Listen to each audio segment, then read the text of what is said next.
ja som skoro zbankrotoval a zaplatili sme 250 000 na influencerov, proste druhý rok biznis, ale ja som vôbec nechápal, čo to znamená budovať biznis, ktorý je udržateľný. Čiže ja radšej stratím biznis, ako stratím moju snúbenicu. Všimne si, že koľko motivácií, ktoré my máme, tak nie je vôbec od nás. To vôbec nie sme my, to sme niekto druhý. Viktor Bánci. Pre ľudí, ktorí ťa nepoznajú, ako by si sa opísal? Kto si a čo robíš? Ja som prvom rade asi bývalý tenisový športovec, čiže srdcom športovec. Hral tenis od malička. Som osoba, ktorá je veľmi dravá, ktorá je veľmi motivovaná robiť niečo pekné a inšpiratívne v tomto svete, tým, čo aj budujeme. A páčil sa mi, čo aj hovoril predtým pán host, že on je osoba, ktorá sa nikdy nezdáva, tak s tým tak veľmi silno som rezonoval, lebo mám pocit, že aj tou cestou, ktorou som sa ja prešiel, je veľakrát som sa mohol zdať, veľakrát som skoro zbankrotoval aj to, čo budujeme, že prešli sme si aj rodinne, aj firemne veľmi ťažkými obdobiami. A si myslím, že stojím pre teba ako osoba, ktorá robí veci čestne, robí veci zo srdca a verím, že jedného dňa to vie aj inšpirovať druhých. Takže takto nejak skrátke by som to opísal. Ja som si všimol, že tvoj príbeh je tak spojený veľmi silno s otcom. Že prečo by si tak akože definoval, prečo tam je taký vzťah? Hej, môj otec. Lebo mám pocit, že ja som celý život videl môjho otca ako pracoval od rána do večera, hej, že bol to podnikateľ, bol to úspešný podnikateľ a mal som pocit, že keby ja chcem, aby bol na mňa hrdý, to je také veľmi prirodzené, veľa mladých chalnov toto nejakým spôsobom má voči našim otcom, že chcem, aby boli na nás hrdí a tým, že mal som pocit, že som ho sklamal, keď som skončil tenis ako 16-ročný, keď som sa zranil, lebo celé moje detstvo som bol, že musím byť najlepší, musím byť prvý. Ak som nebol prvý, tak som nebol najlepší, nebol som milovaný. A celé moje detstvo bolo keby taká ten matrix toho presne jednoho dňa budeš proste na Wimbledone a to je jediné, čo vieš, to je jediné, čo ty proste poznáš, nič iné proste nemôže byť. Nejak inak to nemôže byť. A podľa bol to nejaký sen môjho otca, bol to sen aj mňa. Som miloval to, čo som robil, ale tým, že keby som mal pocit, že som sklamal, veľmi som mal pocit, že som mu nespravil dobro, som nesplnil ten jeho sen, ktorý mal. To bolo pre mňa veľmi ťažké, keď som sa zranil ako 16-ročný, lebo ja som bol vždy ten, že pozri Viktor ako maká, hej, že vždy na mňa ľudia takto hovorili v blízkosti a sklamal som seba, akýby svojich trénerov, svojho otca, vždy som nejak bol takto spätý a ten môj otec tam proste bol, lebo on mi dal všetko, hej, že aj finančne ma podporil, časovo vždy tam bol, keď viem, že mal to strašne veľa a bol vystresovaný, tak viem, že tam pre mňa bol. A ja strašne mám takú motiváciu mu to vrátiť všetko. Hej, že aj čo týka vo firme, aj biznisovo. Prešli sme si tiež veľa vecami, ako som mu stratil financie počas toho, čo sme budovali Moonlight. Hej, že prešli sme si veľa takýmito a veľmi hlboko osobnými vecami v našom vzťahu aj s rodinou. A cítim obrovskú zodpovednosť mu to proste vrátiť ako takú vďaku za to všetko, čo on pre mňa v živote spravil aj pre môjho brata a on si myslím, že už je na mňa oveľa viac hrdý ako v minulosti, aj keď určite vždy bol, ale keby možno mi to takto nepovie. Ale ja len veľmi chcem, aby proste bol rád za to, že kto som ako jeho syn, lebo viem, že boli tam veci aj s jeho starším synom nie je úplne ideálne a nechcel som byť taký. Mám pocit, že už teraz sa keby stávam tou osobou. A ja som mal taký pocit, že sa cítiš mu byť dlžný. Hej. A tým si mi zodpovedal, že áno, že cítiš sa mu nejakým tým dlžníkom, že kvázi, ja som to akože, jak som to ja chápal, že tým, že tak veľa času, energie a peňazí do teba investoval, ako keď si robil ten tenis, že teraz sa mu to snažíš nejakým spôsobom opätovať. Určite, je to tak. Ty veľmi často spomínaš slovo láska. Čo pre teba znamená láska, alebo ako by si to definoval? Pre mňa láska je keby taká tá ultimátna myšlienka, energia, kým chcem byť pre druhých, čo chcem tvoriť okolo seba, lebo strašne veľa ľudí žije v tej oblasti toho strachu, že prechádzame si emočnými ťažkosťami, biznis, ja to poznám strašne dobre. Aj dneska zrovna som mal celkom taký ťažší deň, čo týka, že tej mentálnej stránky voči biznisu a financie, že každodenné veci, ktoré my máme a pre nás aj vo vzťahu s mojou snúbenicou zase vždy máme tú tému, že keby snažíme sa robiť veci zo srdca, snažíme sa robiť, že byť ako keby to srdce aj pre druhých, či už si v nejakej konverzácii s niekým, alebo teraz teba na podcaste, ak chcem tu byť pre teba s tebou v plnej prítomnosti, v plnej podpory. Všetky tie slová, ktoré dávam, chce, aby niekto cítil to, že je tam za tým podpore, za tým inšpirácie, sú tam za tým tie pozitívne energie. A to je niečo, akýby, že je to taká ultimátna energia, ktorá je strašne silná a dokáže ľuďom meniť životy a dokáže ísť do teba, ako keby do toho tela, tej osoby. Hej, že a mám veľa takých mini konverzácií s ľuďmi, že aj keď niekoho možno nepoznám, alebo je mladší, alebo čokoľvek, že byť tam pre tú osobu v tom momente je niečo, čo veľmi tak chcem pre seba, pre ľudí, okolo ktorých som. Čiže keď Viktor so mnou rozpráva, tak chcem, že akýby chcem, aby osoba, ktorá chce so mnou rozpráva, tak aby naozaj cítila, že som tam pre ňu a ju viem proste podporiť. Alebo cítila tú moju podporu, alebo čokoľvek. Či je to len nejaká energia, ktorú tak chcem ľuďom odozdávať, ako keby, a kvôli niečomu. Že mal som pocit, že mal som úžasné detstvo, mám strašne veľa vecí v živote, a ktorých som extrémne vďačný a či už moja rodina, či už moja snúbenica, môj brat, môj biznis, že to je všetko v tom, je tam toľko veľa srdca, toľko veľa dobra, chcem to odozdávať ďalej, chcem to šíriť ďalej. A tá energia lásky je akoby tá najsilnejšia energia, ktorá sa šíri podľa mňa úplne najďalej. A podľa ty aj cítiš, keď niekto má také, že dobré srdce, alebo že chce ti pomôcť, alebo že je v tej osobe niečo také unikátne. A to je podľa mňa preto, keď je napojená akoby na to svoje telo, na to svoje srdce. To potom ide cez ňu osobu a chcem aj ja byť takou osobou pre druhých, lebo takí ľudia mňa tiež inšpirujú a sa mi páčia tiež. A takých hľadám vo svojom živote. Toto je taká, by som povedal, že vysoko spirituálna stránka vecí. A ako sa ty zaoberáš spiritualitou, alebo čo to pre teba znamená? Spiritualita je podľa mňa keby vedieť pochopiť seba, vedieť pochopiť svoje emócie, ale aj v takom len úplne jednoduchom zmysle, že to ma naučila moja snúbenica, ktorú som stretol už, keď som mal 20 rokov, ona mi prvýkrát začal rozprávať tej témy, že spiritualita, ego, vedieť spoznávať, aké emócie prežívame počas toho dňa, hej, že vedieť sa na seba nacítiť, že či je to z hlavy alebo zo srdca, hej, že keby takéto nejaké koncepty, ktoré keby každodenne my si tým prechádzame. A podľa len spiritualita nás tak dokáže nám prehlbovať presne keby aj tú energiu tej lásky, že keď dokážeme zabudnúť na to, čo máme len tu, hej, lebo my častokrát žijeme ten život cez túto hlavu, keby, že máme našu nejakú hrdosť, máme nejaké to ego, všetky tieto veci, ktoré sú úplne prirodzené nám, hej, že je to pre nás dôležité, hlavne pre nás mužov, máme aj motivácie, chceme nejaké auta, chceme financie, chceme peniaze, hej, ale toto nemôže byť len jedna časť toho života, že akýby ten život je plne komplexný, ako aj biznis, že to není celý môj život. Ja mám pritom rodinu, mám pritom moju snúbenicu, mám pritom brata, cvičím každý deň, spím, hej, že venujem sa týmto témam a spiritualita je presne taká oblasť, že vlastne keď prežívaš nejaké emócie, že čo z toho môžeš možno ešte zobrať, hej, možno je to aj nejaká viera, či už je to Boh, či už je to vesmír, čokoľvek, čomu veríš, ale že je to niečo viac ako len tento hmatateľný svet tuto okolo nás. A mojou cestou toľkokrát sa mi proste stalo, že niečo je akoby ešte mimo mňa, hej, niečo ešte je tu niečo viac, čokoľvek, čo to proste je, akoby tá téma tej spirituality je presne všetko akoby okolo tohto.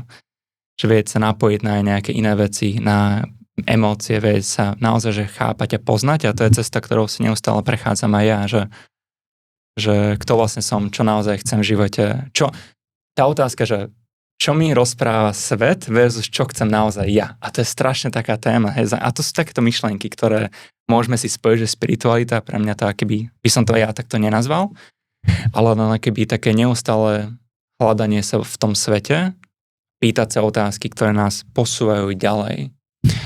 A mne sa ešte páči taká jedna myšlienka, ktorú rozpráva Patrick Bet-David, že predstavme si nejaké schody. A každý schod má 80%, má 10% a potom 1%. Hej, matematicky neviem, či to sedí, asi nie. Ale že na to, aby sme sa posúvali v tých leveloch, tak keď sa dostaneš na 1% v tom schodíku, tak aby si sa posunul ďalej, musíš byť znovu v tých 80%. Hej? On vlastne hovorí, že ľudia sa už niekde eventuálne zastavia. A to je presne akýby aj tá práca tej spirituality, že už môžeš mať financie, príklad, že nejaký level sú financie a veľa ľudí tam ostane, lebo tam už sa cítia komfortný. A pre mňa to je také, že poďme ďalej, či už v hociaké oblasti našho života, A plná presne tá téma tej spirituality je presne to, že ty sa spoznávaš seba, ty proste si prechádzaš týmito rôznymi emóciami a dokážeš sa posúvať akoby, metaforicky, keby na tých ďalších, ako som to povedal? Krokoch, stupienkoch? Áno, presne tak, keby toho života. A to ma takže veľmi fascinuje a plná tá téma spirituality je s tým hlboko spojená, lebo je to úplne mimo len tej jednej časti toho života, ktorú tak veľmi často poznáme. A je tam spojená aj tá téma tej lásky, tej viery, tej vzájomnej podpory, tej komunitnosti, čokoľvek s tým. Pracuješ niekedy, alebo pracuješ každodenne na vizualizácii, manifestácii, alebo implementuješ to do svojej, povedzme, že dennej rutiny, alebo do samého seba? Na notebooku mám svoje, akoby vždy mám také mám jeden svoj monitor, na ktorom pracujem a dole mám svoj MacBook, kde vlastne mám vždy nejakú vizualizáciu. A veľakrát tam mám Elona Muska napríklad, to ma akože veľmi inšpiruje kvôli niečomu, ale kvôli to asi tomu, že prešiel veľmi ťažkými vecami a Steve Jobs, tam je nejaké citáty od neho, ktoré ma veľmi inšpirujú, keby nejaké niečo s dizajnom spojené. Čiže si myslím, že takto si manifestujem, potom so svojou snúbenicou Sabi sa veľa bavíme o týchto témach, že čo vlastne v živote chceme, kam sa chceme posúvať, a zároveň aj vnímať tú prítomnosť toho, že to je tiež trošku z toho tému, že častokrát presne tá myseľ, že chce niečo viac, versus, že wow, že koľko veľa to už teraz mám v živote. Že ako som strašne vďačný za to všetko, čo mám. A to je už len jednoduchá myšlienka, ktorá mne veľmi pomáha a plne dokáže pomôcť aj niekomu inému. Veľa si teraz píšem po svojom dobie s vesmírom a s Bohom. Som to tak nazval, nič konkrétne, ale skôr... Ako píšeš si na papier? Píšem si na mojom Remarkable, že po anglicky, že čo chcem, čo si prosím, ako keby aké možnosti, chcem spoznať nejakých nových ľudí, nejakých investorov teraz vo svojom živote. Nemôžem búchať. Čiže skôr, že takto keby si pomáham niečím, keby viac, lebo častokrát si myslím, sa aj ja sám viem strašne motať vo svojej hlave. Že stále máme tie inputy toho sveta, Instagram, YouTube, Reelska nám skáču a neustále sme tuto. Stimulovaní a nevieme odísť z tohto. A presne aj tá téma tej lásky, alebo to napojenia, že tuto v nás je ešte niečo oveľa viac, čo my si aj neuvedomujeme, že vlastne sebe máme. A prvo sa snažím častokrát, že si len trošku napísať, trošku sa zastaviť, aj keď úprimne, keď to je náročné, lebo ten svet proste ide a facká ťa, investor ti padne a čokoľvek sa proste stane, čo je náročné.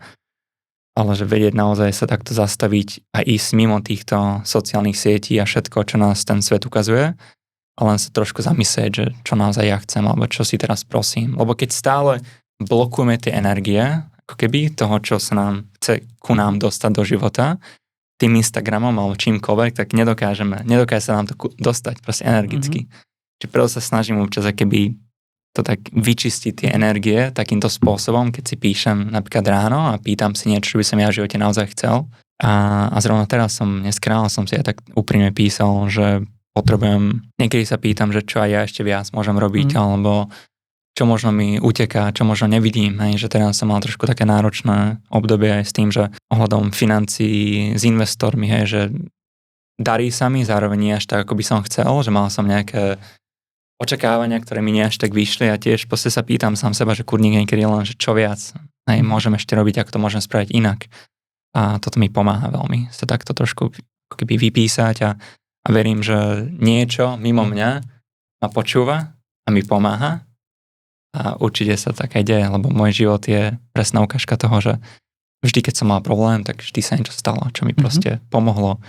Osoba, ktorá mi zmenila život. A to sa napríklad teraz snažím vo svojom živote, že taká myšlienka, z ktorou chodím do sveta, že jedna konverzácia ti vie zmeniť život, jedna osoba ti vie zmeniť život. Že možno ty dneska mi zmení život touto konverzáciou. Že nikdy nevieš, kto ti zmení život.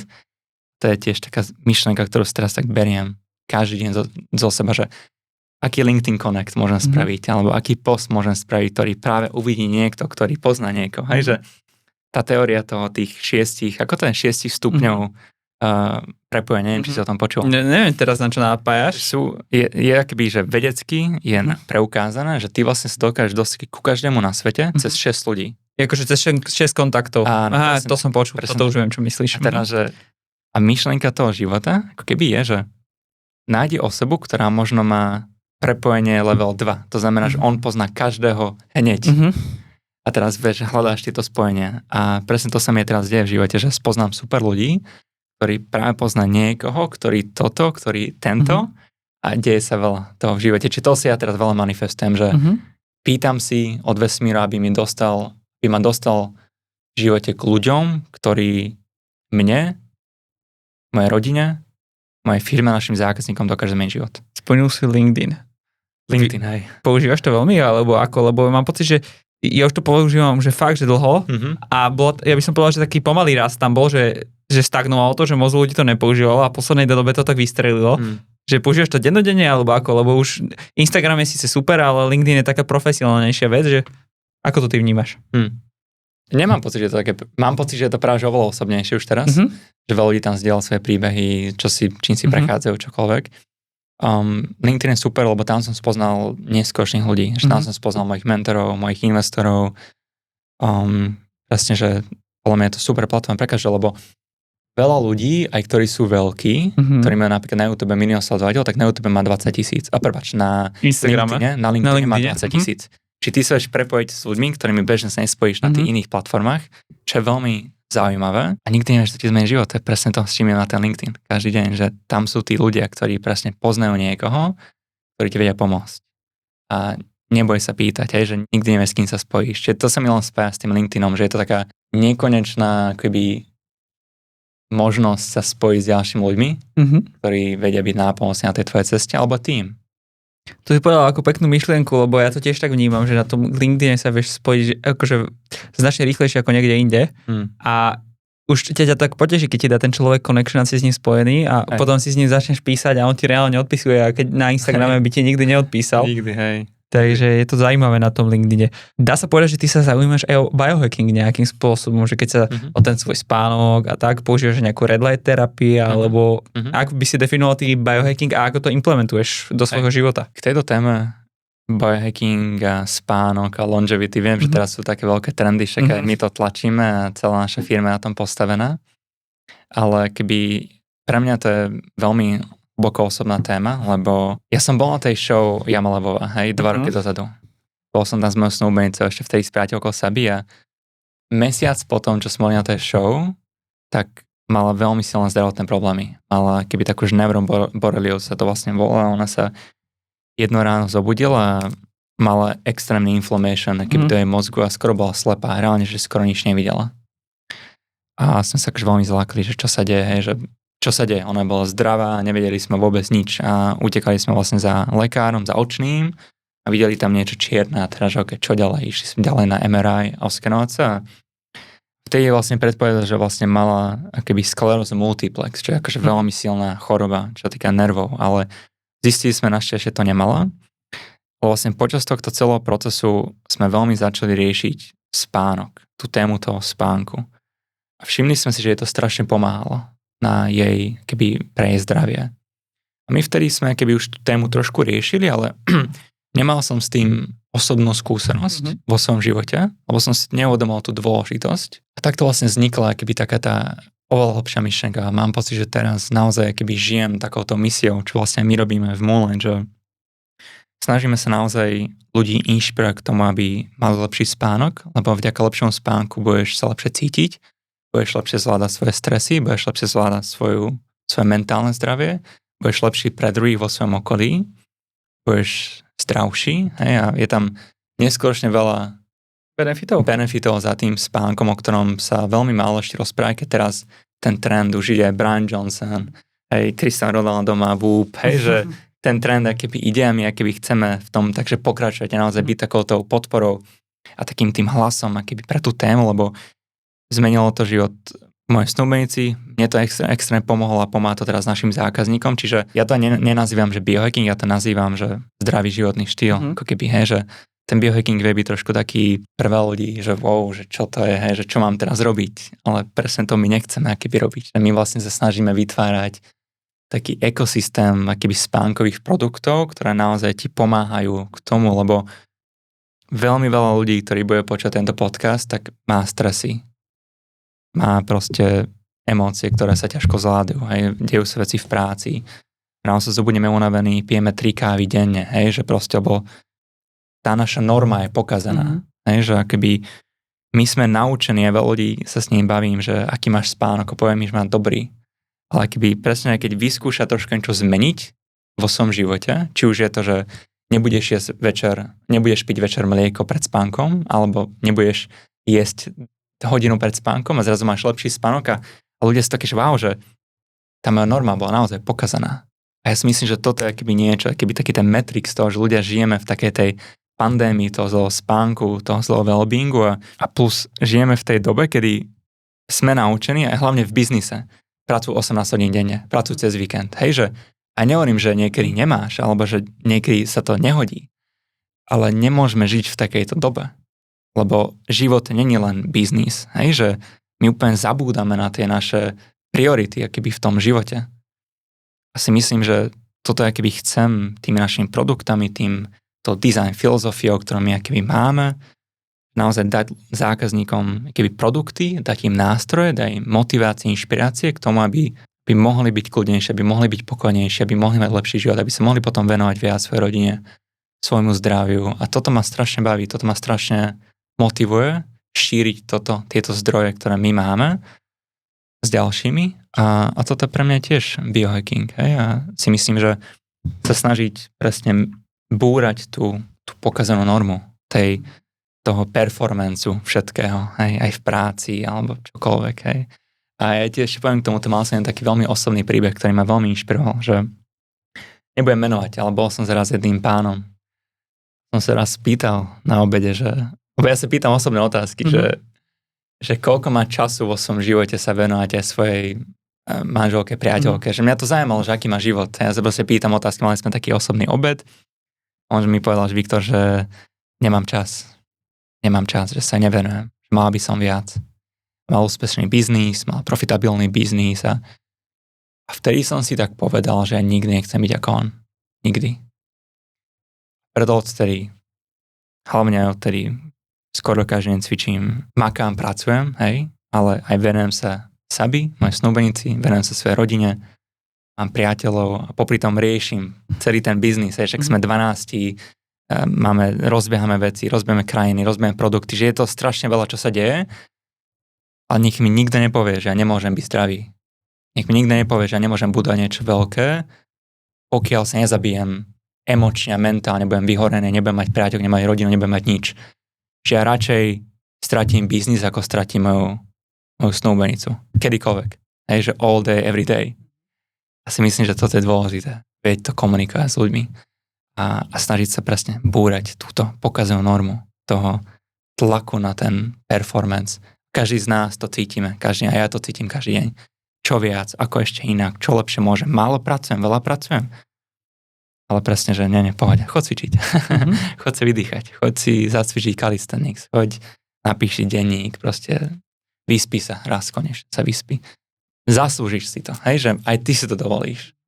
A mali sme teraz jednu tému, na jednom takom evente som bol a jedna taká pani, extrémne zlatá, ona vlastne presne mala ten pocit, že si nezaslúži oddych, hej, že nezaslúži si, že wow, a to je presne ten svet. To je presne to, že svet nám povie, že nemôžeš oddychovať, alebo že ešte si nezaslúžiš byť šťastný, alebo si nezaslúžiš byť zdravý, lebo ešte nemáš neviem aký biznis, alebo neviem čo a musíš piť kávu a musíš pracovať 18 hodín denne. Ja hovorím, že nie, že môžeš mať všetko, podľa mňa, vieš. A samozrejme je to nejaký balans, aj všetci si tým prechádzame a tiež si aj ja v tom, a ja sa učím tej rovnováhy v týchto témach, ale je to niečo, na čo stále rozmýšľam a uvažujem, lebo ja nechcem raz zomrieť s tým, že som zanedbal svoju rodinu, alebo zanedbal to, čo naozaj najdôležitejšie. A už teraz toľkokrát vidíme tie videá, že what's your regret, hej, že sa pýtam nejakých starších ľudí a vždy to povedia. Nevenoval som svojej rodine, stratil som manželstvo, lebo som bol prepracovaný. A ja nechcem byť tá osoba. A verím, že nikto, kto počúva tento podcast, tak nechce byť tiež. Načítal veľmi zaujímavú myšlienku, že ty si zastanca work-life balancu, že vieš mať v živote balans životný, biznisový a tak. Lebo keď sa tak nad tým zamyslím, že doteraz, čo som tu mal hosti, tak každý mi povedal, že balans nevie nikdy existovať a ty mi túto akože vec vyvracáš. Teraz sa nad tým tak zamýšľam, že ono sa to teoreticky dá aj všetko sklbiť. Podľa mňa dá, samozrejme má to svoje, že príklad, napríklad teraz mám fázu aj so mojou Sabi snúbenicou, že cez týždeň teraz napríklad nejdeme na večeru, že príklad, lebo teraz viac pracujem.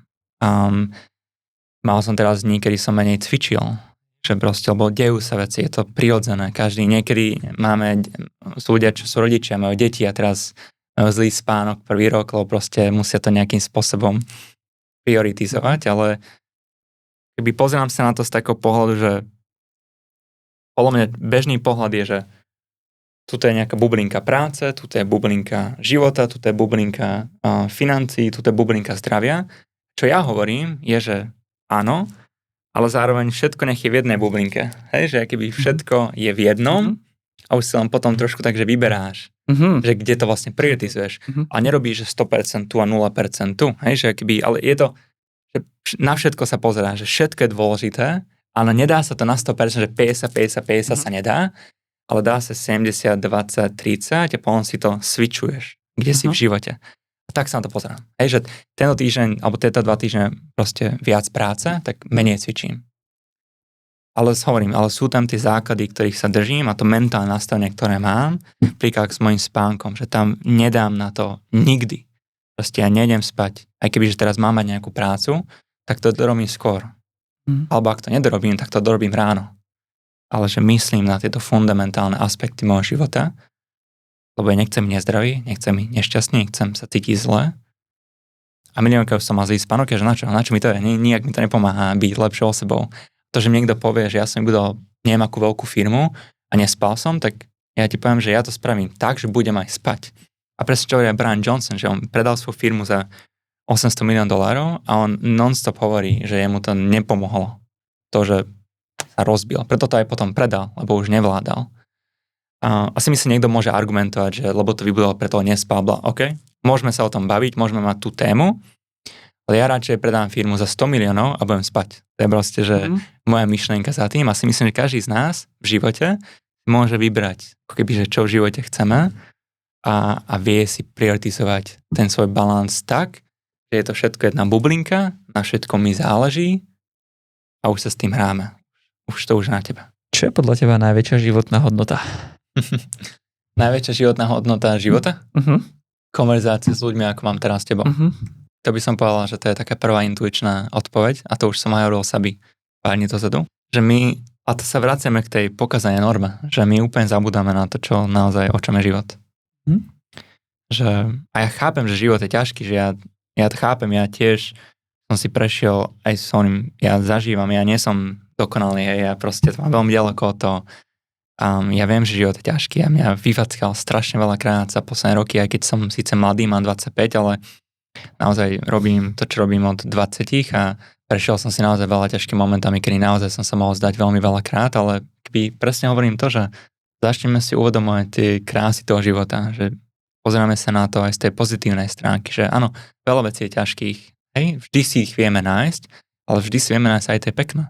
Konverzácie s ľuďmi, ako máme my teraz spolu, alebo keď niekoho stretneš na ulici a chce s ňou rozprávať, tak daj mu tú minútu, daj mu ten čas, že a hlavne ľudia sú strašne samotní, že strašne ľudí je sám, nemá nikoho.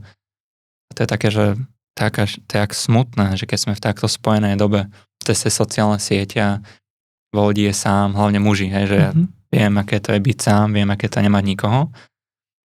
Viem, aké to je cítiť sám, aj keď si v biznise niekedy, že máš tie stresy a máš pocit, že stojí to len na tebe, nevieš robiť nič iné.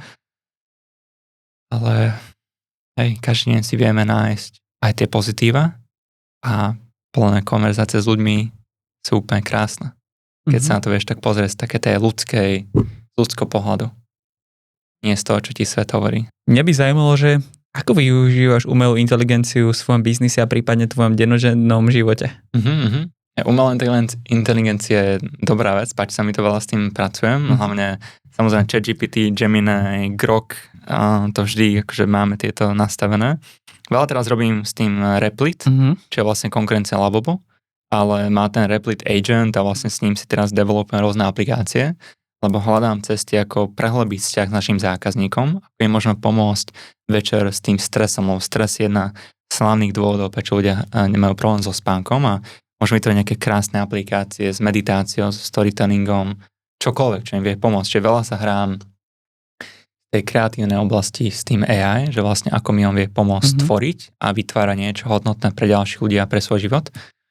Veľa mi pomáha ChatGPT, čo robím, je, že keď posielame maily zákazníkom, tak ja sa na to pozriem, že kto v našej oblasti, napríklad, že v marketing, psychológii je veľmi dobrá osoba. Pre mňa je to ten Rory Sutherland sa volá.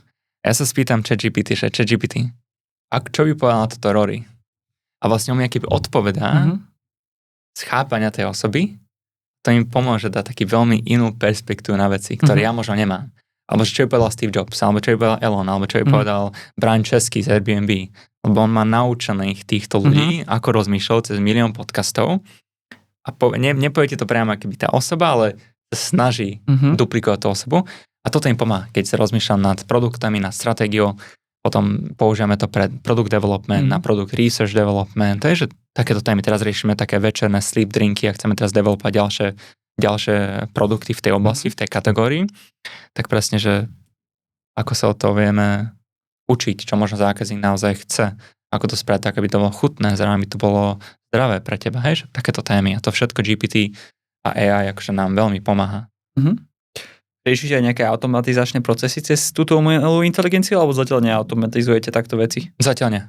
Zatiaľ nie. Nenašiel som zatiaľ nejakú že veľkú urgenciu to riešiť. Nemám pocit, že akože vie to určite pomôcť, ale nemám pocit, teraz to riešime. Skôr, kde budeme riešiť AI, je v oblasti, že vytvárania článkov, možno na čisto, že na SEO, akože hlavne ten Takže kvázi na blogy na vašej stránke, aby ste mali lepší search engine optimalizáciu? Áno, lebo sú dva typy, akýby, že môžeš písať pre Google, môžeš písať pre zákazníkov a pre zákazníkov chceme písať, ale pre Google chceme písať, aby to AI robil, lebo to ti potom vie veľmi boostovať ten search volume. A tam mám jeden teraz mentor mi to povedal, že ty musíš feedovať pre ten Google ten content, lebo on akýby, že to je jedlo pre neho.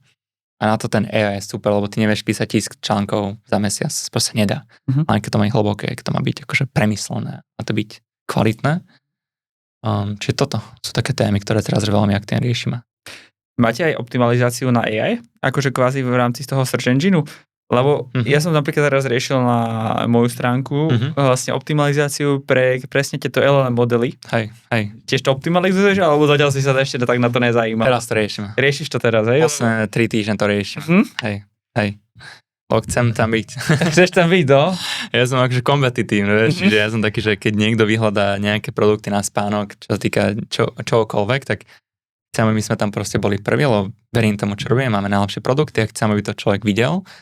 A keď tam nie som, tak som taký, že nahnevaný. Mohol by si potom aj v rámci, keď ľudia vypisujú dotazník spokojnosti, že či dať kolónku, že či o tebe počuli cez a potom kvázi budeš vedieť mať spätný feedback, že či ti to funguje.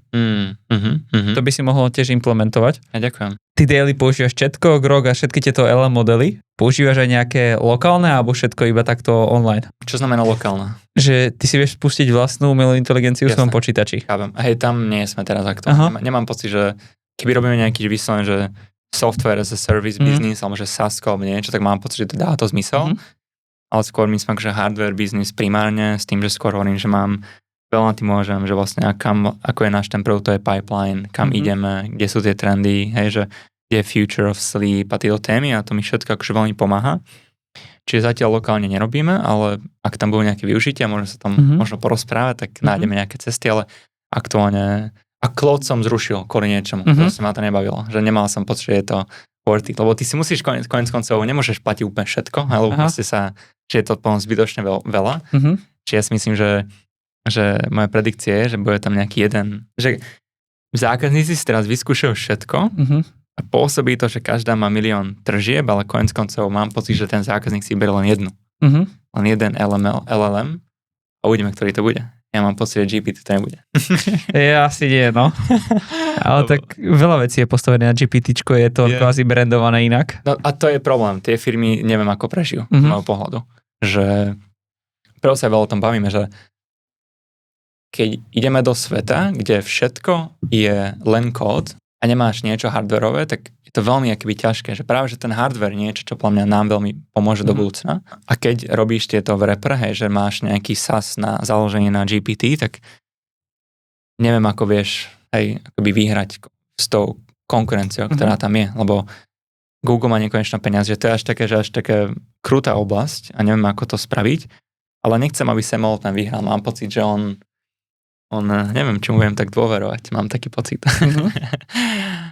Presne preto som sa ťa spýtal na tie lokálne riešenia, lebo keď dávaš kvázi tie tvoje inputy do chatu a týchto rôznych vecí, tak oni používajú ten model na učenie sa. Tak vlastne ten model využíva tvoje informácie na učenie sa, že sa kvázi nebojíš úniku dát a tak, že prečo potom nepoužívať to je lokálne riešenia. Vieš, keď ani tomu Altmanovi neveríš, tak to je také, že vyučujúce. Áno, teraz som ako súhlasím. Na to som bol asi teraz lenivý, ale nemal som tú prioritu, takže alebo nechápem ešte úplne, že ako to robiť. Určite neviem, ako to robiť aktuálne. Lebo som aj počul teraz na jeden podcaste, že Sam Altman, lebo tým, že on chce dominovať každú sféru biznisu, lebo však aj teraz sa komitol 1,4 miliardy capexu do 5 rokov, tak on vlastne chce dominovať každú oblasť. To znamená, že on keď v momente uvidí, že tvoja aplikácia je brutálna, tak keď si na jeho API, tak vie to čítať, čo si presne ty hovoril. A to je dosť také scary pre týchto ďalších founderov. Čiže čo možno, keby ja robím teraz, že mám 20 rokov robiť nejaký SaaS business, tak presne, že hľadám nápoje na nejaký hardware alebo niečo iné, že mimo toho software, lebo keď vieš všetko kódovať a celá budúcnosť AI bude hlas, či vlastne však coding language bude hlas a písmenka, tak potom, že ako compete, takže to sú také témy na zamyslenie, neviem, ale je to ťažké. Musíš to súhlasiť, lebo už kvázi ani do budúcna som počul už také tézy, že nebudeme mať takto zariadenie vôbec, ale len sa budeme baviť tou umelou inteligenciou, že nebudeme vôbec potrebovať ani takéto hardwareové rozhrania. Čo je také niečo na zamyslenie. Videl som, že už kvázi riešia takých, povedzme, že tvojich kamarátov do kapsy a ten ti bude všetko riešiť, takže... Ako tak vieme, že Meta robí tie okuliare, Apple skúšal tie svoje veci, aj keď tam bol fail, že ľudia to nepoužívali. Snapchat robí tie okuliare. Okuliare je problém s tým, že je to ťažká adopcia, vyslovene na okuliare, lebo veľa ľudí nechce použiť okuliare. Čiže možno ešte iný hardwareový produkt časom, ale neviem, ale mobily sú akože dobré, že mobil je hard to beat, akože. Lebo tá adopcia, vieš, lebo však zober si, že Google prvýkrát spustili tie svoje okuliare v roku 2012. Úplne dávno. A až teraz sa to nejak trošku chytá. Neviem, čo robí ešte Sam Altman teraz s tým Apple designerom. Neviem, čo robia. Niečo určite kúknú. Vy používate aj kvázi na Moonlight Shopify? Máme Shopify Plus. Máme Shopify.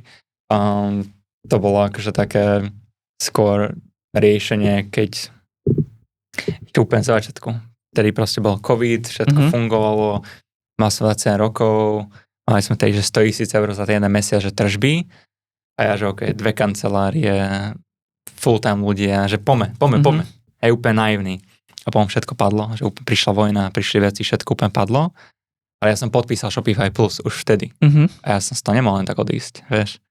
A potom presne bola téma levová, že vyjde investície, Shopify Plus dáva zmysel, potom nevyšla tá investícia a teraz, že teraz ti to akože dosť ničí ten cash flow, takže sú to veci. Zajímavé, že prečo si ešte išli do tohto riešenia? To bol ešte mladý, to bol Viktor, ktorý... Mladá nerozvážnosť?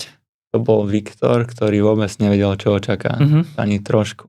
Lebo sa bavíme veľa o tom biznise, že biznis je cool, a biznis je sexy a niekto vidí biznis, ale ja vôbec nemám taký pohľad na ten biznis. Hlavne, keď to chceš robiť naozaj, že poriadne, že keď chceš naozaj budovať ten biznis. V takom zmysle, že nechceš, neviem, ísť cez nejaké čiary, alebo že naozaj chceš robiť poctivo, tak a chceš budovať niečo hodnotné a veľké, ako ja, tak moja skúsenosť je, že väčšina ľudí, to len úprimne, že väčšina ľudí by nezvládla to, čo som ja zvládol. Že tie momenty, ktoré tam proste boli, tie finančné, tie tlaky, banky, spotrebné úvery, ktoré proste opadá biznis a potrebné úvery. A s tom si musel, že veľa vecí tam proste bolo a tie financie sú náročné v tom biznise, lebo stojí to na tebe ultimátne. Ty to musíš všetko manažovať. Podľa mňa, čo sa mi páči, to Gary Vee povedal veľmi dávno, že podľa neho väčšina ľudí by bolo oveľa šťastnejších, keby je napríklad trojka vo firme. Čiže napríklad není founder alebo CEO, ale je marketingový officer, alebo je CTO, alebo je niekto, kto nemá všetko na svojich ramenách, ako ten CEO, lebo ultimátne ja zodpovedám za to, že či tá firma pôjde alebo nie. A musíš mať nejakú osobnosť, ktorá je tak dravá, že dokáže prejsť cez všetky veci. A ja to mám akože našťastie z tenisu z mojho otca, že viem tým prejsť a cítim, že som s tým veľmi stotožnený, s tým founder ako keby mentalitou, že tým naozaj žijem, ale neodporúčam to každému. Že práve že väčšinu ľudí by som povedal, že to nerob. To je môj akože pohľad na veci. Možno je to také diskutabilné, ale to je môj pohľad, moja skúsenosť. Zaujímavé na zamyslenie. Hej.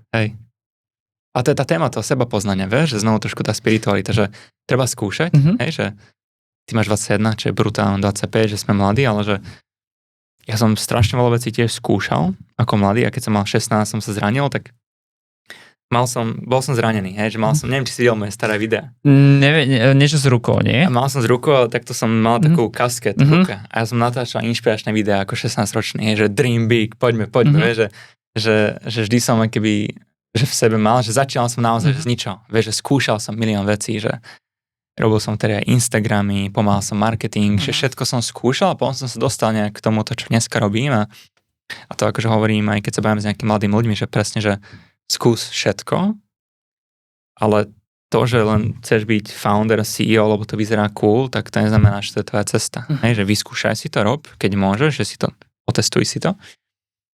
Ale viem si predstaviť, že veľa ľudí by bolo možno spokojnejších v nejakej inej roli, inej pozícii vo svojom živote. A to je znovu taká téma na zamyslenie a znovu trošku tej spirituality, že sebapoznania. Hej? Nie len tak skákať do všetko a len byť naivný. Vieš. To si dobre načrtol, že kvázi ty na tej tvojej ceste robíš čím väčšie to sebapoznanie a to tak nasmeruje. Určite. A nasmeruje hlavne akože aj naivita, hej, že ja som bol strašne naivný. Ja som skákal do veci, ja som podpísal zmluvu, ja som prvý rok Moonlightu, hej, každý nás poznal, lebo milión influencerov sme proste mali a zaplatili sme 250 000 na influencerov, proste druhý rok v biznise, ja som mal 21, ja som bol prepatý, že proste, že nechápal som v dobrom, hej, že bol som strašne naivný tomu, čo robíme, ale ja som vôbec nechápal, čo to znamená budovať biznis, ktorý je udržateľný, alebo ktorý funguje, lebo má dobré marže, nevidel som financie, nevidel som nič, ja som len robil slepo, čo je tiež super, ale nie každému to sedí, lebo potom si v pozíciách, v situáciách, ako som ja bol veľká, že proste skoro zbankrutuješ XY krát, lebo proste som to proste prehral. Vieš, kruto. No. Tešíš o dobrú influencerskú kampaň. Veľa sme tam tlačili, no lebo všetko šlo, strašne, vieš, že vtedy ani naozaj to bolo naozaj, že jednoduchý ten biznis model a že z toho covidu som mal pocit, že tak sa robí biznis, že biznis je úplne ľahký. Som reálne mal pocit, že my sme robili stovky tisíce proste za pár mesiacov, skoro s minimálnou investíciou, že návratnosti boli obrovské a potom prišiel obrovský online hate. Mali sme akže veľmi veľký online hate, čo bolo veľmi vtedy ťažké, lebo som mal pocit, že toto neviem ako prežijem. Prišla vtedy tá vojna, hej, Ukrajina a Rusko. A teraz, vieš, proste, čo sa ja mám 2 kanceláre proste veľké v Galante vtedy, mám full-time ľudí a mám 22. A to hovorím, to není proste, že som mega vďačný za všetko, čo som zažil, ale si myslím, že veľa vecí akože späťne na všetko sa pozeráme samozrejme tak, že by sme to robili inak, ale zároveň, čo je možno tomuto myšlienka, čo by som povedal ešte ľuďom, čo počúvajú, je, že toto mi hovorí Sabi Snúbenica, že to je najlepšia myšlienka, ktorú ma naučil v poslednom dobie. Väčšina ľudí sa len pozerá na svoj cieľ, ale nepozerá sa na to, kým sa stáva počas tej cesty. A myšlienka taková je, že hlavne keď si mladý, napríklad ty alebo aj ja, že máme svoje cieľe. Hej? A v našej mysli si myslíme, že teraz, keď dostaneme ten cieľ, ktorý my chceme, tak to je to správne pre nás. Ale život ti povie, že nie. Že tento cieľ si len myslíš, ty si to len myslíš, že to je dobré pre teba. Ty si len myslíš, že to je tvoj cieľ. A tými pádmi, tým všetkým si vlastne kreslíš tú svoju knihu, si píšeš tú svoju knihu, ktoré verím, že jedného dňa vie niekoho inšpirovať a to ma strašne motivuje. Mňa osobne. Že presne aj týmito vecami, aj týmito príbehmi, ktoré sa teraz bavím, alebo ešte veľa vecí tam ja mám za sebou. To, kým sa stávaš počas svojej cesty, je keby by mala byť možno aj tá motivácia, nielen ten cieľ. Keby. Lebo my naozaj, presne to, čo som povedal, že my sa len myslíme, čo v živote chceme, ale konec koncov, ale nevieš ty, čo je najlepšie pre teba. Ty nevieš. Vie to len niečo mimo teba. Tomu fakt, že verím.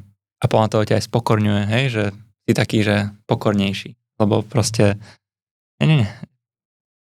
Nerieš to proste, že iba choď ďalej životom a mysli na to, kým sa stávaš, stále sa posúvaj, stále sa otázníkovaj, zapisuj si veci, posúvaj sa a ten cieľ potom príde. A ten cieľ potom bude potom oveľa lepší, ako ty si pôvodne myslel. To si ja myslím, že sa nestane po svojom živote a to je taká filozofia, ktorá ma stále inšpiruje, keď to je ťažké, že kurník, teraz je to veľmi ťažké, teraz, že toto bude dobrý príbeh jedného dňa. Pre moje deti, pre moju rodinu, pre zákazníkov. Hej, že tieto ľudské veci, aj v tom biznise.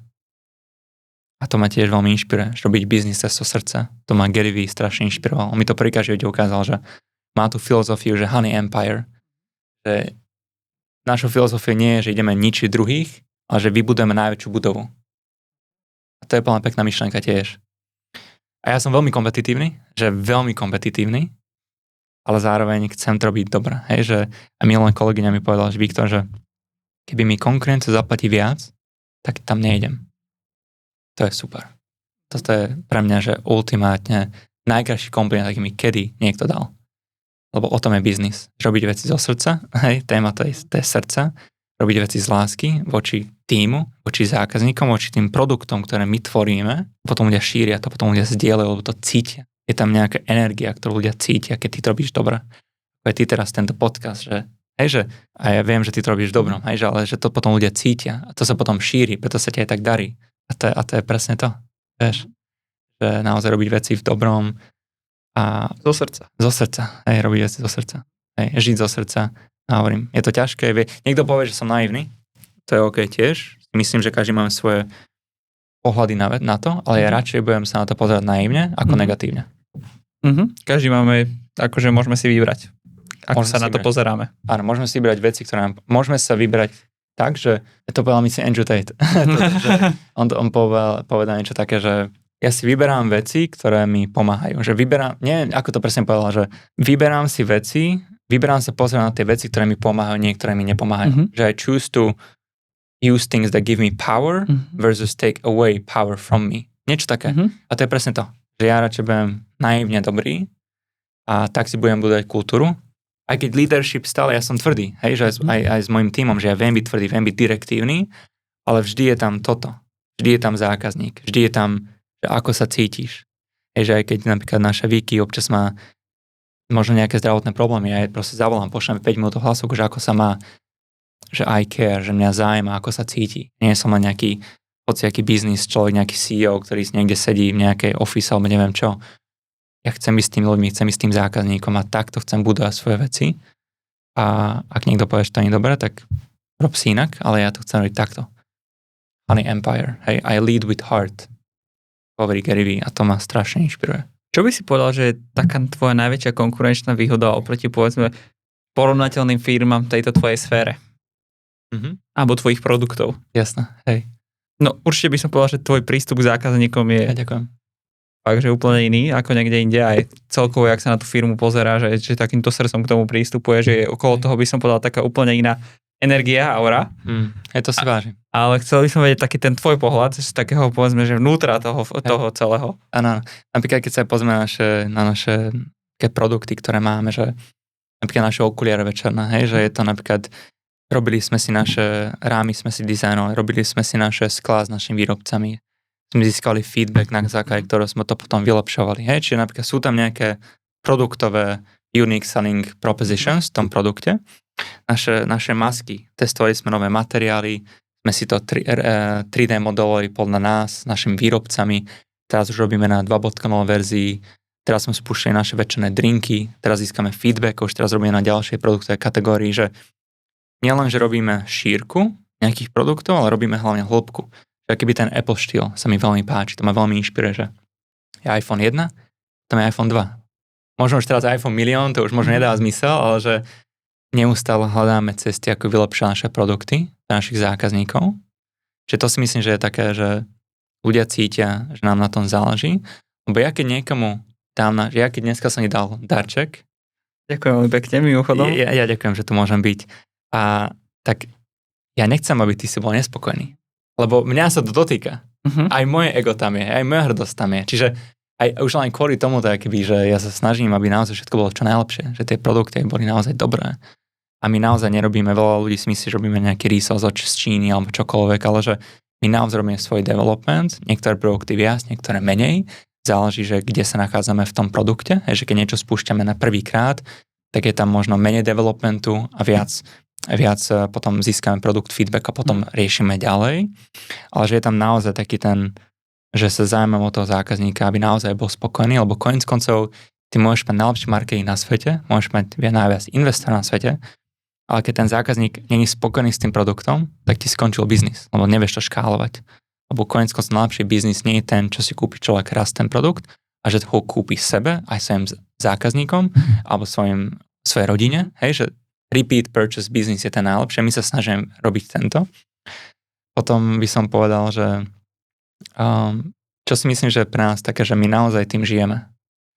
Že naozaj, aj som ti spomínal s mojou snúbenicou ten príbeh alebo s mojim otcom alebo to témou toho spánku, že to je všetko, čo my naozaj hlboko cítime, že je dôležité.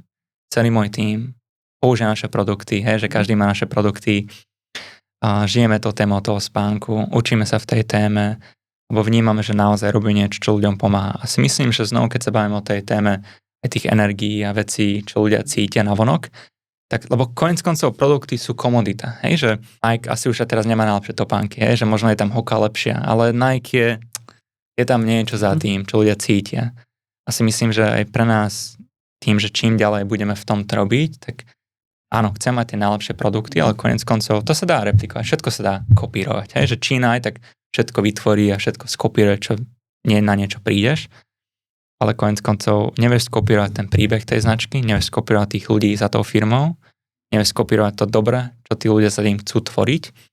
To si myslím, že potom vytvára takú tú unikátnosť. A plus máme svetové produkty, naozaj, že som veľmi hrdý na aké produkty dneska máme, že viem ti tu porovnať hociaké masky na spánok, hociaké koľko ja toto polož, tak ja proste si myslím, že povie, že naše sú najlepšie a si myslím, že to je dobré.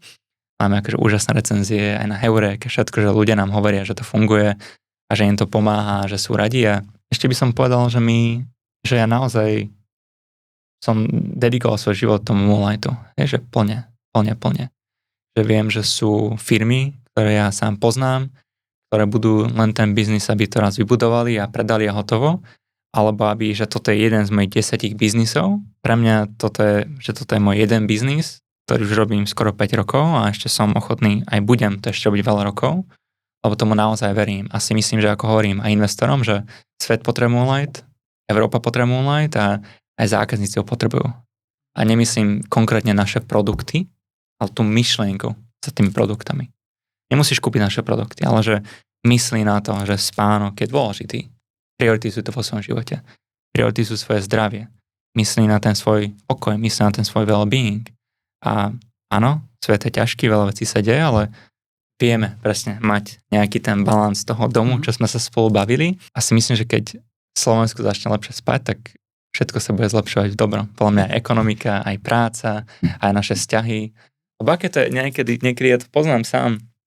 Minule som mal hrozný spánok, lebo proste som bol dlho na evente a neviem, veci sa diali a na ďalší deň ja som reálne bol, že ja som nechápal, ako ľudia vedia takto žiť. Že to je hrozný pocit. Bol som na jednom evente a tam vlastne, boli sme tam Startup Awards, a to bol taký bootcamp pre startupy a robili sme pitch decky, že vlastne prezentačné decky pre investorov a nespal som, lebo som do rána som proste robil, musel som, toto bolo také, že čas ma tlačil, proste musel som prioritizovať. A o 6:00 som mal s mentorom meeting a ja úplne som, aký by som ho opitý. A ja som nechápal, že prečo. A mi doplne, ja som ledva spal. A toto je presne keby tá norma, že ľudia sú na to zvyknutí, cez tie kávy, cez ten zlý životný štýl. A ja hovorím, že ty môžeš mať oveľa lepší život, keď si zlepšíš také maličkosti a keby šel mám povedať jednu vec ľuďom, nekúp si vôbec žiadne naše produkty, ale nejedz pár hodín pred spánkom a uvidíš, že ti to úplne pomôže. A nie je cestovný večer. Cestovný večer rozbije úplne spánok, že totálne. A to je taká zaujímavosť. Toto je dobrý point, lebo to si dávam často. No. Dostal som takýto perfektný darček, určite využijem, lebo som veľa za počítačom. OK. Dostal si náš flagship, naše nočné okuliare Moonlight, ktoré boli vytvorené na večerné používanie 2 hodiny pred spánkom. Čím sú unikátne, je, že ja by som ti, keby môžem, by som ti ukázal trošku takú našu konkurenciu jednu, že aké sú iné produkty. Jasné. To som celé priniesť, že vlastne akoby, toto je taký rozdiel, že okay. To sú také tie bežné večerné okuliare, ktoré ľudia poznajú. Čiže vlastne naša filozofia značky je, že toto je síce najlepšie pre tvoje zdravie, ale keď ti toto mám dať, že toto nos večer, ja si to otestujem. Otestuj si to. Fúha. Tlačia, nič nevidia, vyzeráš ako hacker. Hej, že, toto by som nenosil, no. Ale vidíš presne, že aj keď ti poviem, že toto je veľmi dobré pre tvoje zdravie, ty si to nedáš. Ale keď ti vlastne poviem, že toto máš naše večerné okuliare Moonlight, ktoré taktiež blokujú modré a zelené svetlo, síce nie do takej miery ako tieto, ale vyzerajú krásne a máme proste rôzne modely. A zároveň vidíš pekne farby, je to veľmi príjemné. To je príjemné, no. Veľmi ľahké, veľmi komfortné. Potom presne toto je naša filozofia, že vlastne teraz vytvárame také večerné lampy pre zákazníkov. Nemáte už niečo také na e-shope, nejakú lampu? Máme tam niečo, ale nie je to ešte v predaji, je to development teraz v procese. Že vlastne, ja keď teraz poviem, že si sa ma aj pýtal, či riešim večerné svetlo, tak áno, riešim to cez tie naše večerné lampy, že ja keď poviem zákazníkovi, že večerné svetlo je super a dám ti nejakú lampu večer, ktorá vyzerá katastrofálne zle, ako 99% produktov, tak ty to nedáš, lebo nechceš, aby to rozbilo tú miestnosť, že chceš, aby si mal niečo pekné. Že design je keby tá ultimátna adopcia na to zdravie, že vďaka dizajnu my dokážeme ľudí inšpirovať tomu, aby sa staral o svoje zdravie. To je naša tá filozofia. Vieš, že my vytvárame také nádherné večerné svetlo, ktoré funguje dobre pre tvoje zdravie, pre tvoje tie biologické hodinky, ten tvoj cirkadián rytmus, ktorý sa ti nastavuje, že kedy zaspávaš a kedy vstávaš, čo je úplne najdôležitejšia súčasť nášho spánku. Ale je to krásne, tak si to proste dáš, tak si to adoptuješ. A nebudeš vyzerať ako hacker. Hej? Čiže toto je super. Ja nehovorím, že to nenostia, že toto ja som proti tomu. My len na to máme taký iný pohľad.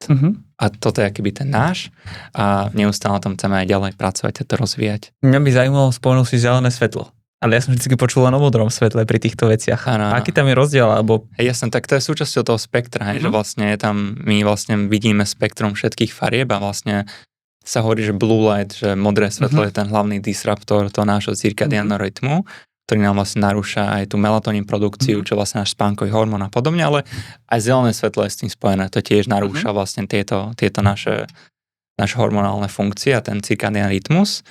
Čiže preto som to spomenul, že vlastne tieto blokujú 100% modrého a okolo 60% zeleného. Tieto blokujú 100, hej, že tieto blokujú že úplne všetko, ale hovorím, že my radšej spravíme trošku, keby nech to je možno trošku menej zdravé, ale ľudia to reálne budú nosiť. A toto je stále veľmi zdravé pre teba. Čiže ty keď večer pozeráš Netflix, čokoľvek, tak môžeš byť úplne kľudný, že budeš mať dobrý spánok. Ale samozrejme, tento produkt nezmení život. Hej, že my sa snažíme vytvárať ekosystém okolo toho spánku. Čiže teraz sme spúšťali taký večerný sleep drink, ktorý je akože úplne chutný a funguje ako melatonín, ale nie je to melatonín, hej, lebo melatonín je veľmi taký agresívny, čiže to nechceme úplne disruptovať tieto hormóny.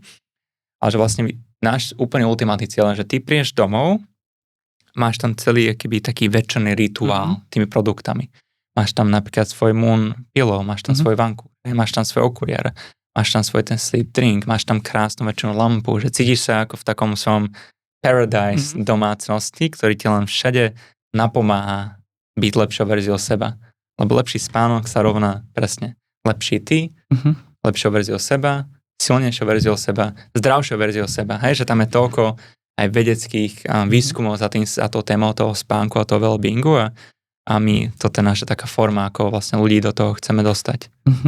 Mňa by zaujímal taký tvoj attention pre detail, lebo akože aj ten packaging je super, aj taký úplne iný pocit z toho človek má, že keby si mi vedel na tých okuliároch povedať, že čo robíte inak oproti konkurencii, že na čo si dal akože jasné. Záležať, alebo... Napríklad toto, prečítaj, čo tam je napísané. Tuto na buku?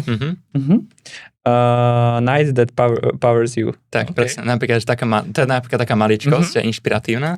My tu na našich okuliároch máme, že prečítaj si. OK.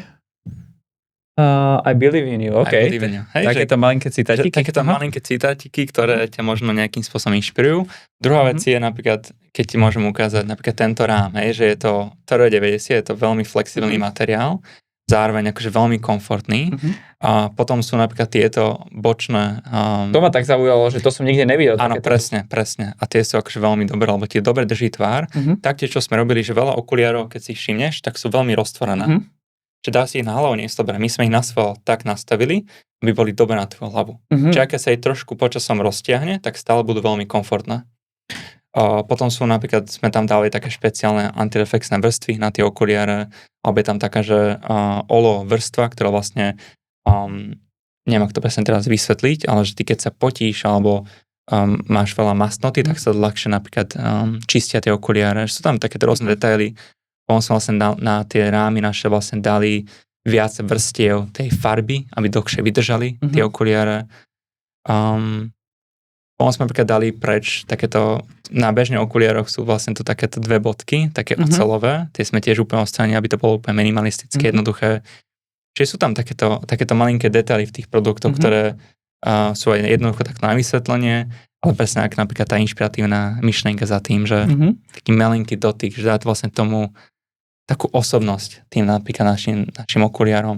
Napríklad toto je vec, to je maličkosť, ale túto firmy šetria strašne veľa na týchto. Na tom packagingu. Hej, lebo aby to bolo že aby mali čo najväčšiu maržu. A my na tom napríklad nechceme šetriť, čiže napríklad máme takéto pekné, aj tento náš packaging, hej, že proste, aby to aj bolo také, že celý ten experience aj bol taký pekný. Čiže máme tam ešte svoje, napríklad aj toto presne, že dostaneš toto krásne tiež, novú handričku.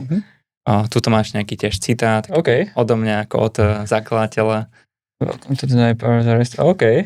Že takéto, vytvára tento takýto zážitok. Aj celkovo, ak otváraš tú krabičku, tak pritom, jak ste vymysleli ten dizajn, jak Apple vytvára, že sa to otvára, tak presne aj na tým ste rozmýšľatí, že? To sme robili s výrobcom a to ešte tiež hovorím, veľa vecí ešte chceme zlepšovať, ale si myslíme, že teraz tam, kde som na to veľmi, veľmi rád a chceme vlastne robiť takéto detaily. V minulosti sme ešte aj mali vnútri taký QR kód, že na zákazníkov, len sme to potom trošku menili.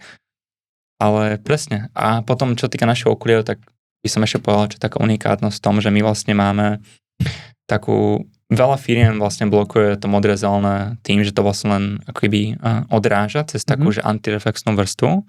My tam ešte máme také špeciálne pigmentácie v tom skle, ktoré akoby aj absorbujú ten aspekt toho modrého svetla.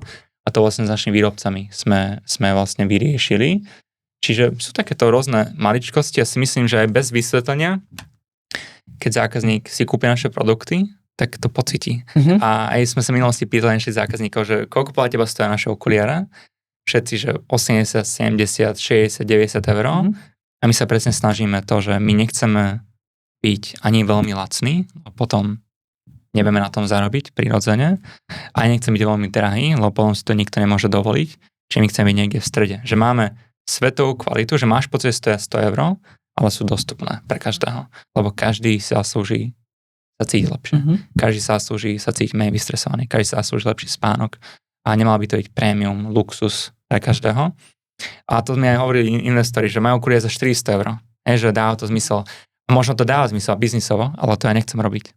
Ja od začiatku som mal tú filozofiu, že radšej akoby tam máme menšiu maržu, ale zároveň sa mi to mohlo mať čo nás ľudí. A podľa to je potom aj, vieme to škálovať tiež aj do sveta. A hovorím, toto je len jeden z tých... Zajímavá filozofia, ale akože páči sa mi, jak na to ideš. Ďakujeme. Koľko stojí takéto nejaké okuliare, keď hovoríš, že je o tej cenotvorbe? Že? Teraz okolo 40 eur. Okay. 40 eur. Potom máme tieto moje, toto je taká, že premium kolekcia, čo máme na sebe, tie denné. Toto je bioačetát, taký kvalitnejší rám, dlhšie ti vydrží, sú lesklé. To sú denné. To sú len tieto denné, čo toto mám vyslovene, že pre ľudí, ktorí veľa pracujú na svojich digitálnych zariadeniach, majú uštípané oči, unavené oči, taký ten digital fatigue tých očí a tieto úžasne krásne fungujú. A toto tiež sme si vlastne developovali naše custom skla, naše custom rámy. Napríklad na tieto sklá si nezmestí do tohto rámu, čiže museli sme developnúť nové sklá, nový materiál, lebo tieto sklá by tu praskli v tomto ráme.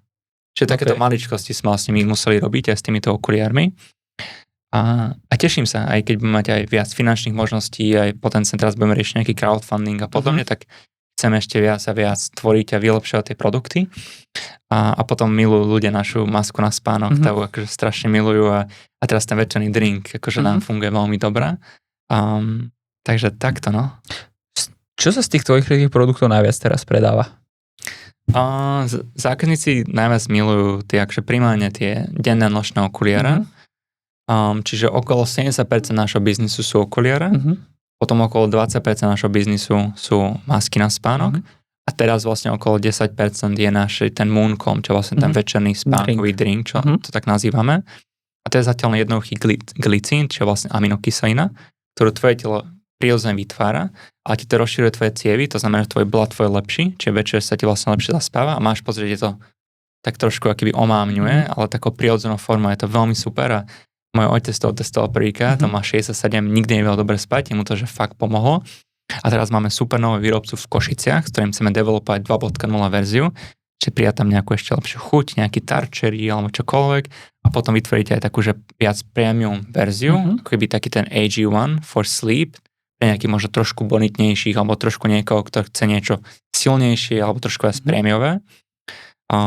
A zároveň stále by to bolo veľmi cenovo dostupné. Hej? Plánujete aj expanziu do zahraničia? Alebo na akých trhoch teraz pôsobíte? Áno, my sme teraz Slovensko, Česko primárne. Väčšinou máme 35,000 zákazníkov primárne že na Slovensku, ale ja chcem vybudovať naozaj že globálny brand z tohto, čo robíme, lebo ako som ti spomínal, že je to dôležité. Sú dva typy podnikateľov, že akoby biznis, že buď máš mega biznis, alebo máš malý biznis, podľa mňa nevieš byť v strede. Podľa mňa v strede si mŕtvy v tomto svete. A ja od začiatku viem, že malý biznis nechcem robiť, to proste nejak tak som nastavený, vždy som proste bol. Čiže mňa to baví strašne budovať a hlavne, čo ma najviac baví v tom Moonlight, úprimne, je dávať môjmu tímu pocit, že to, čo spolu robíme, mení ľuďom životy. Lebo my, každý z nás, aj ty a ja, chceme mať pocit, že na tom, čo robíme, že máme nejaký pocit, nejaký sense of purpose, nejakú misiu za tým, čo robíme. A mne sa páči, že ako keby sú aj ponožky dôležité, ale že ponožky vyslovene nemenia ten život a mám pocit, že to, čo my robíme, produkty, ktoré tvoríme, tak naozaj ľuďom pomáhajú tým, že sa lepšie spia a ultimátne majú lepší život a sa stávajú to najlepšie verziou seba. Lebo si myslím, že každý z nás to chceme. Keď môj tým to cíti, že dokážem to dať aj ľuďom, túto moju misiu, túto moju víziu, tak to ma strašne baví. A toto chcem šíriť proste do sveta. Čiže ja chcem mať 1000 zamestnancov, chcem mať ofisy po celom svete, chcem mať desiatky miliónov zákazníkov, chcem mať svoj hardware, chcem mať našu technológiu, aj svoj software, našu aplikáciu, chcem robiť eventy po celom svete, že naozaj chceme ísť že všade, lebo to, čo tvoríme, si myslím, že svet potrebuje počuť. Povedzme, že na akom časovom horizonte predpokladáš tú tvoju expanziu? Ako my hovorím, tento rok sme už spúšťali trošku Česko, čiže máme tam už nejaké tržby, ale mali sme trošku finančne to ešte stále není ani zďaleka ľahké, čiže tento rok som aj raizoval kapitál od viacerých investorov, od viacerých anielských investorov, že anielské investície. Čiže teraz vlastne od ďalšieho roka určite chceme expandovať minimálne viac do toho Česka, viac do Maďarska a začať testovať možno aj viaceré európske krajiny. Plus my chceme teraz expandovať viac našu B2B retail stránku biznisu, lebo my 98% našich tržieb je B2C, čiže zákazník cez e-shop si nakúpi, ale chceme robiť aj B2B, či máme napríklad jeden nádherný e-shop, nádherný obchod v Evrovej, sa volá, že Sunlux, shout out to them. Tak oni nás nakúpili naše produkty. To je úplne krásne vidieť, že keď ideme v Evrovej, tak minulo som sa tam fotil, tam sú naše produkty v tom offline akoby miestnosti. To je veľmi pekné vidieť naše produkty. A keď niekedy vidím zákazníkom online, že majú naše produkty, ja som vždy taký čudný, lebo ja vždy ľuďom pozerám na okuliare, lebo ja hneď vidím naše okuliare, že ja to proste hneď viem. Aj sa bojím, že on má Moonlight. Ona mala Moonlight, ja to hneď vidím a to je neskutočný pocit vidieť, že niečo hmatateľné niekto zaplatil svojimi tvrdo zarobenými peniazmi na to, aby sa stal lepšou verziou seba a možno to ešte aj šíri potom ďalej s ďalšími. Čiže za to som veľmi vďačný a verím, že ľudia to cítia. Veľmi peknú myšlienku okolo seba šíriš, okolo týchto produktov, takže sa mi veľmi páči. Ďakujem. Kde sa vidíš o 10 rokov? Je ťažké predikovať tú budúcnosť teraz, ne? Toľko vecí sa mení. Tak práve len tak okrajovo, že... Budem otcom. Neviem sa dočkať byť otcom. Ja už chcem byť otcom. Len ešte robím na tom, aby som bol finančne stabilnejší. Si myslím, že za 10 rokov možno Moonlight nebude mojou každodennou súčasťou života, lebo raz si myslím, že posuniem ten trón alebo niekomu inému.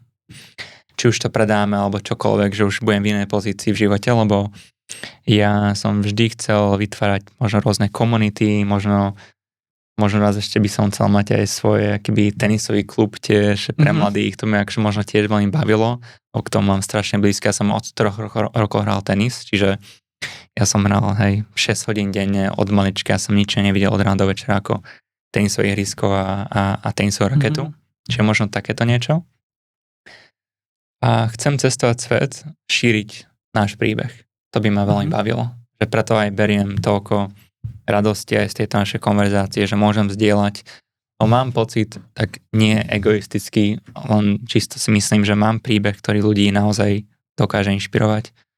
Tým, ako komunikujem, aké mám príbehy, aké mám zážitky a verím, že raz, to už od 16 rokov si píšem, že one day I will travel the world speaking. Mám taký denník, ktorý som si ako mladý písal a to by som raz chcel robiť. A potom by som chcel ešte investovať do rôznych možno malých startupov, ktoré robia tiež nejaké pekné veci vo svete. Takže nejaký ten angel investing tiež? Áno, to ma veľmi bavilo. Hej. A tam mám veľa skúseností a veľa hnevu, takže to by som chcel zmeniť. To je také niečo, jak Java Levová, ale Ala Viktor. Ala Viktor, hej, áno, trošku viac so srdcom, hej. OK.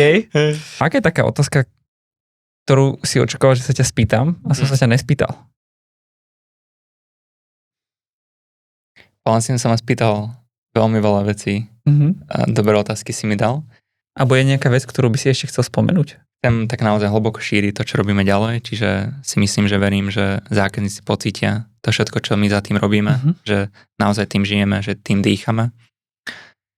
Chcem, aby ľudia boli zdravší, chcem, aby ľudia sa tiež pozerali keby na tú myšlenku, že pýtajme sa tú otázku, že čo nám hovorí svet versus čo chceme naozaj my. To je plná pekná otázka. Nad tým sa zamýšľal, lebo všimne si, že koľko motivácií, ktoré my máme, tak nie je vôbec od nás. To vôbec nie sme my. To sme niekto druhý. To je možno sen niekoho iného. A napríklad ja milujem môjho otca, ale možno ten tenis nebol úplne môj sen. Hej, že, ale v dobrom. Ja som to miloval, ale možno by som si neúplne ja vybral. A teraz, že keď dokážeme sa na to pozrieť trošku aj takto inak, že čo naozaj my chceme, tak podľa mňa tam nájdeme veľa pekných vecí vo svojom živote. A možno by som ešte tak ukončil tou myšlenkou toho spánku, to mi je také blízke, že každý z nás, aj každý, kto počúva tento podcast, má v živote toho veľmi veľa.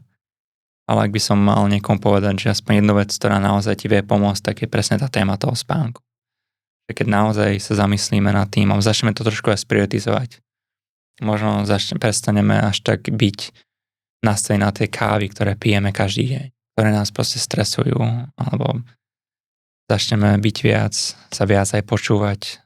Si myslím, že je dôležité možno viac trošku vypnúť aj tie sociálne siete na chvíľku a počúvať aj seba, počúvať svoju mysel, svoje telo. To sú možno také myšlenky, ktoré by som povedal.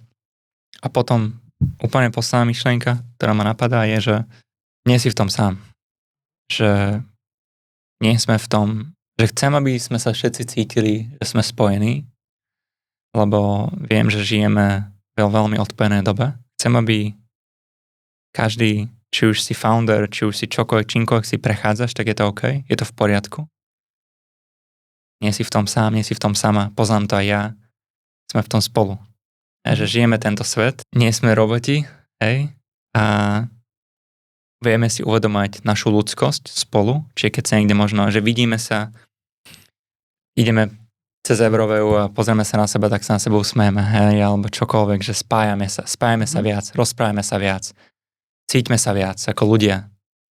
Nebojujeme proti sebe, hej, že sme jeden tím, my všetci na tejto planéte a to by som chcel ľuďom tak odozdať, taktiež, takúto myšlienku, že spájame sa viac, rozprávame sa viac, otvárame si aj možno ťažké témy, ktoré sú náročné, báme sa o mentálnom zdraví podnikateľov, báme sa aj mimo finančnej sféry v biznise, že nie všetko je len o tomto, že život je oveľa viac ako len jedna časť nášho života a vedieť sa spájať, vedieť sa rozprávať s ľuďmi, vedieť sa s nimi konektovať, či už ako keby partnersky, alebo len čisto akože kamarádsky. A pýtajme sa ľudia, ako sa naozaj majú, že ako sa naozaj cítiš. Lebo aj veľakrát sa pýtame, že ako sa máš, ale sa to len pýtaš, že ťa to ani až tak nezaujíma, ako keby. Ale že spýtajme sa ľudí naozaj, ako sa cítia, že pomáhajme si, sme tu spolu. A to hovorím aj zo seby, toto vždy máme, že my aj v našom vzťahu, že my nie sme individuálni ľudia v našom vzťahu, my sme spolu. Čiže ona, keď má nejaký problém, tak nie je to jej problém, je to aj náš problém, vzájomný. A podľa mňa my takto spoločne vieme naozaj meniť ten svet, keď sa všetci spolu spojíme ako ľudia. Že spájame sa ďalej, pomáhajme si a usmiejeme sa na seba a dávajme si ten priestor pre seba. Kde ťa môžu ľudia sledovať? A nájdete ma na Instagrame, asi tam som taký najaktívnejší, tam ma baví. Na LinkedIn nemám čas, tam treba písať viac také poriadne veci. Či na Instagrame, či kdokoľvek sa mnou chce spojiť, porozprávať, napíš mi. Si myslím, že viem pomôcť, viem poradiť, viem byť nápomocný, viem možno ťa s niekým prepojiť, čokoľvek. Čímkoľvek si prechádzaš, kľudne mi povedz, lebo to poznám, viem, aké to ťažké je, viem, čo to je budovať firmu, alebo čokoľvek za tým a akokoľvek ti ja viem byť nápomocný, tak budem sa snažiť a som tam pre teba. Viktor, ja by som sa ti chcel veľmi pekne poďakovať, že si prijal pozvanie do tohto podcastu. Ďakujem ti veľmi pekne. Poďte ruku. Podobne. Ďakujem každému, kto ste si počuli tento podcast a verím, že si zobral nejaké myšlienky, ktoré ťa inšpirovali, ktoré sa ti páčili a spájame sa ďalej ako ľudia. Sme v tom spolu a nebuďme až tak odpojení od seba a spoločne vieme ísť naďalej. Takže poďme na to. A vám diváci ďakujem, že ste sledovali a vidíme sa pri ďalšej epizóde.